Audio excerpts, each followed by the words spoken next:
Thank you so much for joining us for another edition of All Angles. I'm Dion Jax Miller, and special welcome to those of you watching online at onespotmedia.com. So coming up later in the program, we're going to be hearing from Deborah Chen, Executive Director of the Heart Foundation of Jamaica, Chairman of Wisynco, William Mafood, and also the Chairman of the National Food Industry Task Force, Dr. Kwesi Marshall. Before all of that, though, Giovanni Dennis has this special report. Do you read food labels? It's not a habit of mine, very rare. Yes, most definitely. Because you have to know what you are consumed in this time, you know. Because that of the things that are made at the factories, they are putting in some little substitutes that are killing off people now. I read them, man, because I'm a man with diabetic and I have to read the label to know what I'm eat, what I'm not eat. Not all the time. Why? Nothing. Because sometimes maybe I'm in a rush or something. No, honestly, I'm not going to lie about it. Why? As I said, I don't read it. Many people don't. This high-end octagonal-shaped front-of-package warning label is supposed to make it easier for you to not just read, but understand what's in your food. This is what they would look like if used locally. Dr. Andreen Chung is chair of the Heart Foundation. So what they do is simple. You don't have to calculate anything. You don't have to say, how many grams of this do I need? All you have to know is that there's a warning on this product that says, this has too much of a certain nutrient. On March 30, a committee chaired by the Bureau of Standards Jamaica voted to adopt the black octagonal label for use in Jamaica. The label won't be on all foods. It's designed to help consumers quickly identify unhealthy foods. Dr. Susan Suarez-Winter is a nutritionist. In our setting here in the Caribbean, we are concerned about nutrients like high sugars, sodium or salts, the unhealthy fats, so trans fats, saturated fats, or even a nutrient like non-nutritive sweeteners, artificial sweeteners. And so what FOPL warnings do is that they are only placed on products that have excess amounts of these particular nutrients. The push to use the label is backed by research. Dr. Vanessa Whiteborough was one of the principal investigators for a study conducted in Jamaica between December 2020 and February 2021. The study found consumers are 9 times more likely to identify when a product has excessive nutrients when the high-end octagonal warning label was used in comparison to other front-of-package labels. Overall, the octagonal warning labels really perform the best in guiding the shoppers in making the best choices in their intention to buy the least harmful products more often, as well as correctly identifying the least harmful option and identifying those products with the nutrients that were in excess in the products that they were shown. The HighEnd Model was first used in Chile in 2016, often called the Chilean model. It was adopted in Mexico in 2019. Both countries have seen a reduction in the consumption of unhealthy foods. The Jamaican study was supported by the Pan American Health Organization, the University of Technology, and crucially, Jamaica's Ministry of Health. The particular model that we had advocated and have advocated, which is the black stoplight method, if you will, was advocated in CARICOM, but also in Jamaica from health perspective, based on the research and studies that have shown that it is simple, it is easy to understand. It's the simplest one, most effective, most easily visible, most easily understood, the one that is most likely to influence consumer selection, most likely to influence consumer behavior, because more than anything, the key point to understand is that front of package labeling is really a health promotion tool. It's a public health education tool. Approval seemed certain. At a committee meeting on March 30 this year, only the Jamaica Manufacturers and Exporters Association voted against the label. The vote meant it would be easier to choose healthy foods when shopping. But it appears that won't be happening. Won't be happening because on June 4, there was a revote. A revote causing somewhat of a revolt among stakeholders.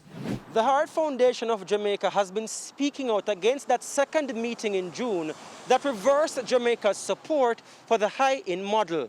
Deborah Chen is the executive director. Well, we're very concerned about it, and we do not think that due process was followed.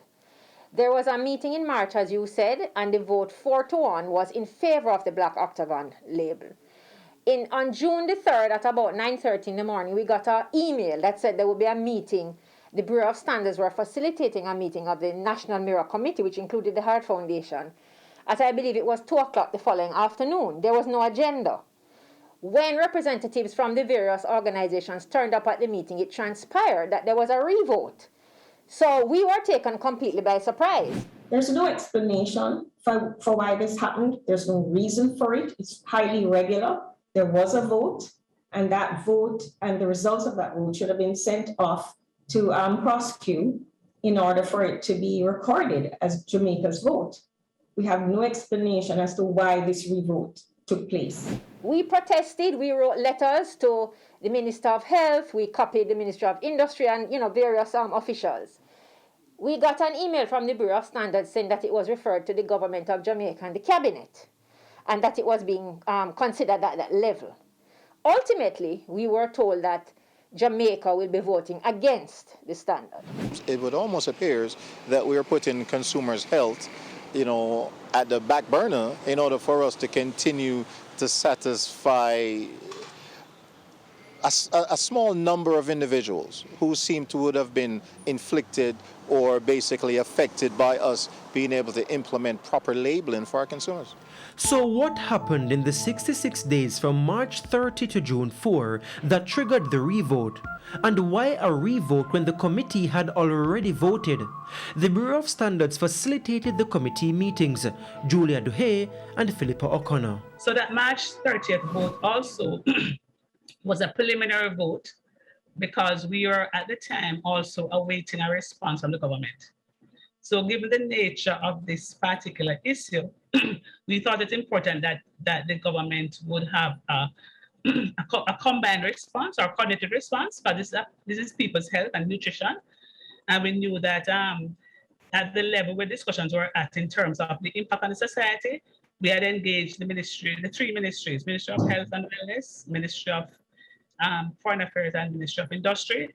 Just to get, as Ms. O'Connor said earlier, one of the stakeholder group is the government, a big stakeholder group.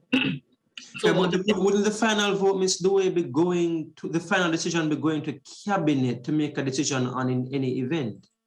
Yes, I presume. Right. So why would we need them at that level? Because the final thing would be going to them already, because it would then defeat the process to be sending it to for cabinet to decide on, if you'd have them already involved at that level.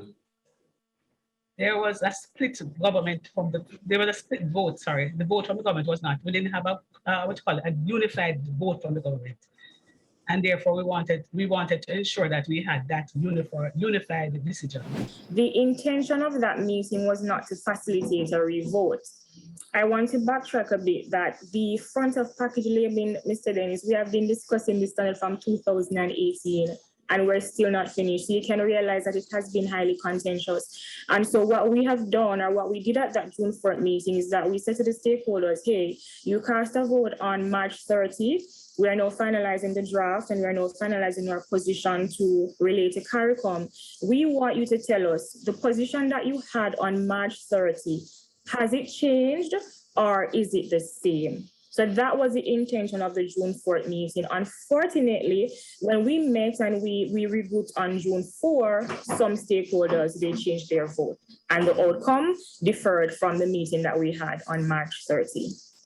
You mentioned that it wasn't for a revote, but yet that question was asked if their position is the same or has changed. The Heart Foundation, for example, has said that they were taken by surprise by the revote, because as it turned out, it was indeed a revote, even though you say that was not the intention. So why exactly was the meeting called? And I want to also respond to that as well. When we met on March 30, we did indicate to the members of the National Mirror Committee that we will be meeting again post getting a response from the different ministries that we named earlier. The initial date that we had set for that meeting was May 11, but by May 10th, we had not gotten any response from those respective ministries. And so the NMC members, they were duly informed that the second meeting for May 11 would have been rescheduled to another date pending the feedback from these ministries. And so that meeting that should have been on May 11 was actually held on June 4. Stakeholders are suspicious of the sequence of events and believe the Ministry of Industry interfered with the vote. And it almost seems as if it's a consistent trend that the ministries, departments, or agencies responsible for doing the research presents the research. It is in contradiction to possibly what others have as far as their feelings are concerned, because they may feel that this is a bad time for this to happen, because they feel that industry would be affected. But feelings cannot overcome the data. It cannot overcome the science. We do not support that vote. The matter of public, front of pack labels is a public health issue. It's not a trade or a Ministry of Industry and Commerce issue.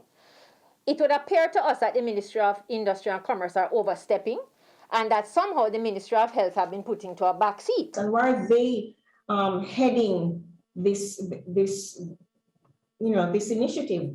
This is a public health initiative, and it really should be run by the Ministry of Health and Wellness. So I don't think that it's going to be fair to consider the standards in the way that we're doing now.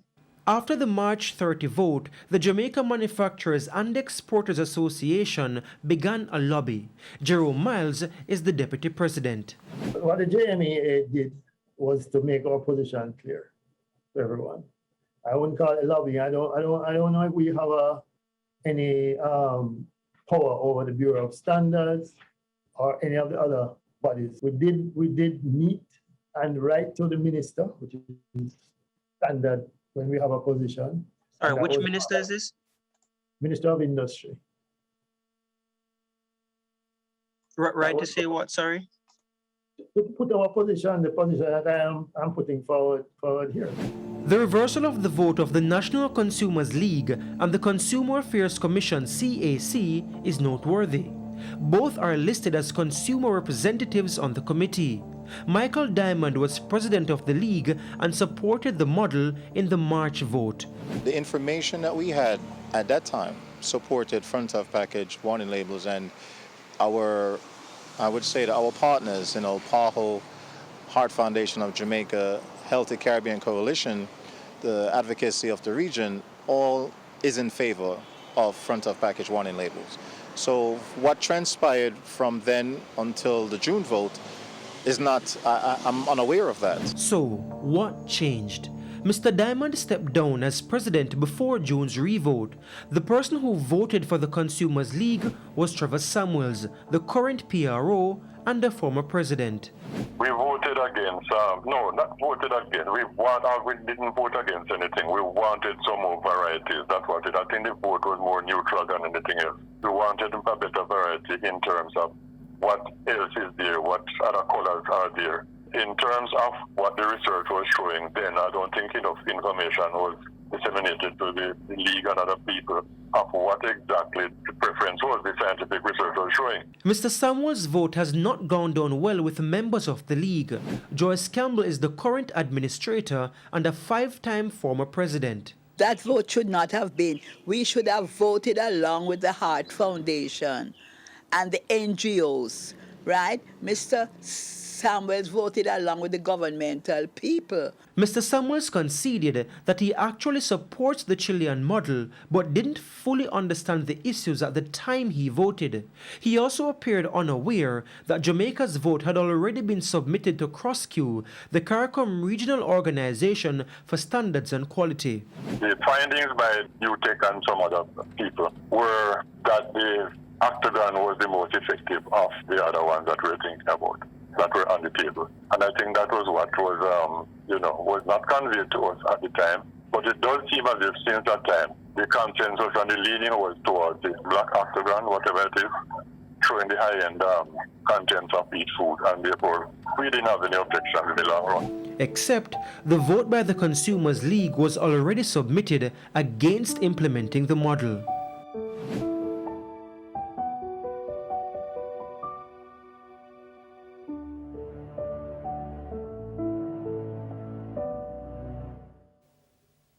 Okay, so we're going to be having part 2 of that special report when we come back after the break. We'll have live discussion after. Remember, you can participate. Our hashtag is TVJ All Angles, and you can also WhatsApp me. It's 381-0072. That's 876-381-0072. Do give us your first name and your general location. We'll soon come.